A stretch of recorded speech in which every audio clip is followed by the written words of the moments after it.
अच्छा दे दो ना हम लोगों को। कैसा क्या देंगे? अभी हमारा गिराक चल जाएगा, अभी सूखने दो ना, नहीं देंगे ना तो कल बदला के देंगे। क्या करे?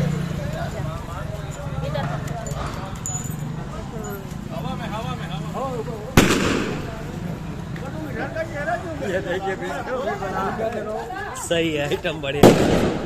काका मैंने बोला सूखने दो। बारूद खाने बारूद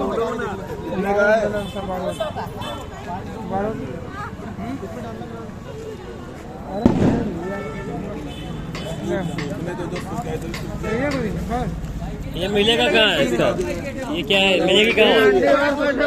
ये और कहाँ मिलेगी? नहीं चली ना, और बाद में ये बताइए, सुनिए, ये और कहाँ मिलेगा फिर? ये गैस वेल्डिंग की दुकान में मिलेगा। कितने का ये पैकेट? ये पैकेट नहीं आता है, ऐसा पत्थर आते हैं घर पे लाने का, बारीक करने का 150 रुपए किलो आता है।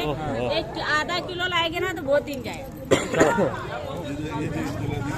कारबेट तो बदलो तो भैया, कैसे कारबेट है ये?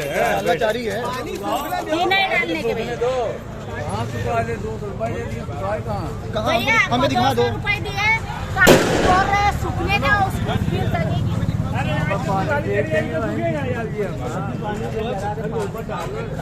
पूजा करके डाल देंगे। ये जो कारबेट हम मिलेगा था हार्डवेयर की दुकान पे कारबेट के रेट हाई होने वाले हैं, इसका मतलब। आवाज बहुत है। 200 का भी है। तो ये 200 दिए तुम। अबे हल्का डालो पानी, जगे फिर निकालो।